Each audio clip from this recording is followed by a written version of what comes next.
Start a big draw directed from Shamim Hossain behind the stumps and also টি-20-তে ধারাবাহিকভাবে ব্যর্থ tiger ব্যাটাররা অবশেষে সেই বৃত্ত থেকে বেরিয়ে আসলেন লিটন দাস, শামীম হোসেনরা। তাদের দুজনের ইনিংসে ভর করে ১৭৭ রানের পুঁজি পায় বাংলাদেশ। ব্যাটিংয়ের পর বোলিংয়েও লঙ্কানদের চেপে ধরে টাইগাররা।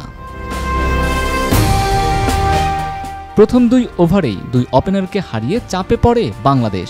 ওয়ানডে স্টাইলে ব্যাটিং শুরু করে লিটন দাস। পাওয়ার প্লে শেষে হৃদয়কে নিয়ে বোর্ডে জমা করেন মোটে ৩৯ রান। হৃদয়ের ব্যাট থেকে আসে ১০ বলে ১৭ রান। অন্য প্রান্তে থাকা লিটন খেলেন ১৫ বলে ১৬ রানের ধীরগতির ইনিংস। এরপর ২ ব্যাটার দেখে শুনে খেলতে থাকেন। ১০ ওভার শেষে বাংলাদেশের সংগ্রহ ২ উইকেট হারিয়ে ৬৯ রান। লিটন ২৭ বলে ৩৩ ও হৃদয় ২২ বলে ২৯ রানে, তখনও ২২ গজে।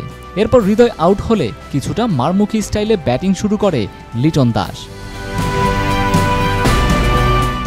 ছক্কা হাঁকিয়ে নিজের 50 পূর্ণ করেন লিটন দাস। ৩৯ বলে টি-20 ক্যারিয়ারে নিজের ১২তম 50 তুলে নেন এই ডানহাতি ব্যাটার। এরপর লাইফ পেয়ে জ্বলে ওঠেন 50 হাঁকানো লিটন। ৫০ বলে ৭৬ রান পূর্ণ করে থিকসানাকে উইকেট দিয়ে প্যাভিলিয়নে ফেরেন লিটন। এরপর শামীমের ঝোড়ো ইনিংসে বড় সংগ্রহ পায় বাংলাদেশ। তবে রান আউটের শিকার হয়ে ২ রানের জন্য 50 মিস করেন শামীম। তার ২৭ বলে ৪৮ রানের ইনিংসে ভর করে ২০ ওভার শেষে বাংলাদেশের সংগ্রহ দাঁড়ায় ৭ উইকেটে ১৭৭ রান। ১৭৭ স্ট্রাইক রেটে ২টি ৬ ও ৫টি ৪-এর মার রয়েছে শামীম পাটোয়ারির ইনিংসে।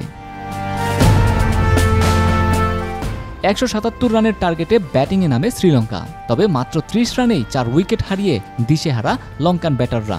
শুরুর ধাক্কায় পিছিয়ে পড়ার পর আর ঘুরে দাঁড়াতে পারেনি শ্রীলঙ্কা। নিয়মিত বিরতিতে উইকেট হারাতে থাকে লঙ্কানরা। ঋষাদের ঘূর্ণি এদিন বুঝে উঠতে পারেনি শ্রীলঙ্কার ব্যাটাররা। ৩ ওভার ২ বলে ১৮ রান খরচায় ঋষাদ তার ঝুলিতে তুলে নেন ৩ উইকেট। অন্যদিকে পেসার শরীফুল ও সাইফুদ্দিন ২টি করে উইকেট নিয়ে শুরুতেই জয়ের স্বপ্ন দেখান বাংলাদেশকে। শেষমেশ ১৫ ওভার ২ বলে ৯৪ রানেই থামে শ্রীলঙ্কার ইনিংস। ৮৩ রানের বিশাল জয় তুলে নেয় বাংলাদেশ। এই জয়ে সিরিজে ১-১ সমতায় ফিরল টাইগাররা। ১৬ তারিখ সিরিজ জয়ের উদ্দেশ্যে মাঠে নামবে ২ দল। শ্রীলঙ্কার প্রেমাদাসায় সন্ধ্যা ৭:৩০টায় মাঠে গড়াবে অলিখিত ফাইনাল ম্যাচ। নূরে আল জুবায়েদ, ডেইলি স্পোর্টস।